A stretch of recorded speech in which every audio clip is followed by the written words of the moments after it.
Famous last words. I'm only told my wife I'm only going to do this job for a year, and then I'm going to get a real job, and that was 20 years ago. My wife did ask me this weekend, is the year up? In 1994, I took over. Instead of going back and practicing law, somebody convinced me for 1 year. He said, this company, it's pretty broken. We got $125,000 in the bank. We have $6 million in unsecured debt.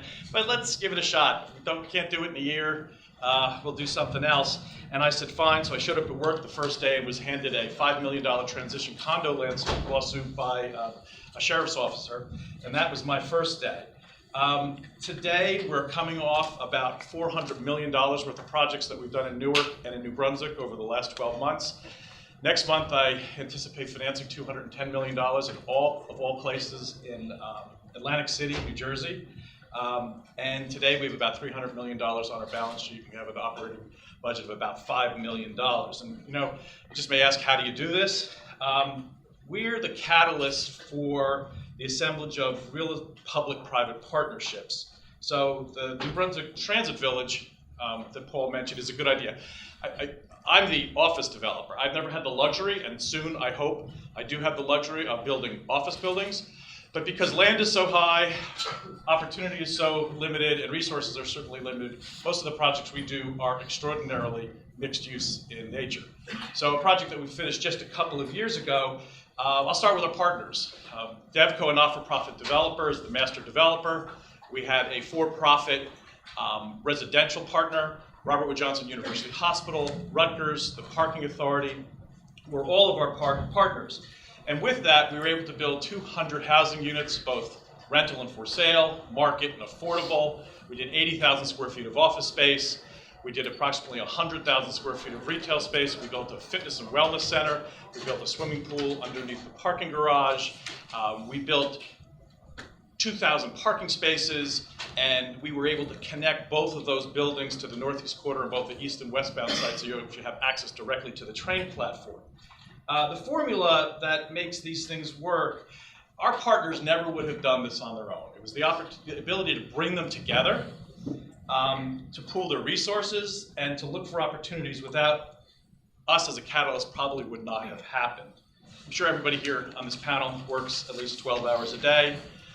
You find yourself at 6, I don't know why I have Sirius Radio, because at 6:30 in the morning I'm on the phone talking to the same people I'm talking to on the way home. It certainly is a labor of love. Vacations, my children have been totally, they're totally frustrated with me because vacations have to include going and look at buildings and projects in other parts of the world that might be transferable to Newark or to New Brunswick. How stressful is your job? You probably should ask me after my next physical. It's not the stress, it's the pace that makes it exciting. And I think it's that you're juggling things. You talk about just what I did this morning. We sat at 7:30 this morning trying to figure out how to take $5 million out of a budget of a theater project that we're doing that will build a 20-story building on top of it and have housing. We had to kind of jump into a financing problem that we had in Newark. Having someone show me a website for the retail and approve that. So it's not stressful. I think sometimes it actually is tiring. Is your work environment typical? Actually, Morris Davis came to my office, and what he essentially said to me is, oh, I thought this would be nicer.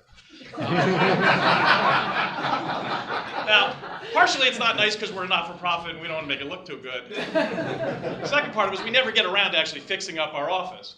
And I don't think I actually work in a particularly typical work environment. First thing is, anybody who's important in my company is a woman.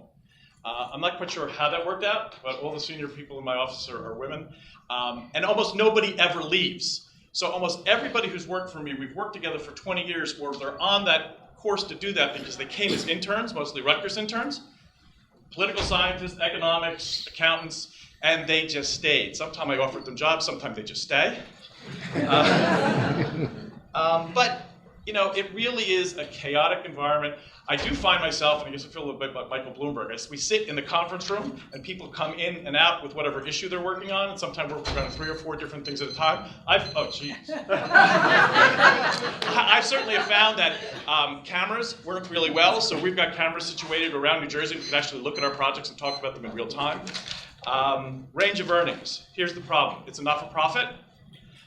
So those of you who are thinking of making a whole lot of money, while we are reasonably compensated, there really is no equity.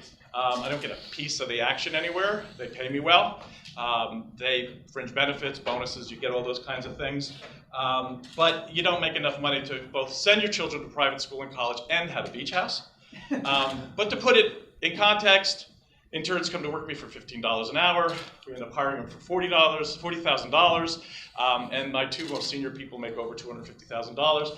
And would I do this again? Yeah, because I've never really thought about not doing it. So I guess I would, and I really had some great pictures to show you, but I can't.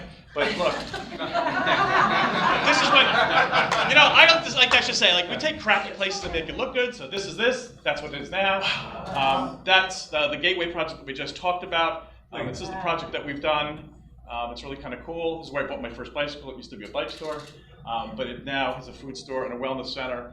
And we've got swimming pools. This is the building that we did next door.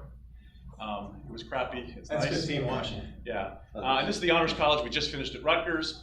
We'll open this first new academic building on the Rutgers campus since 1960 this summer. This is a great place. We just rented out all of this retail. 500 kids are going to live there. And the coolest thing is we just bought $1 million Jumbotron with a sound system so you can watch movies and do yoga and watch football games in the park. And this is a project that we're doing in Atlantic City. So I am over, but thank you.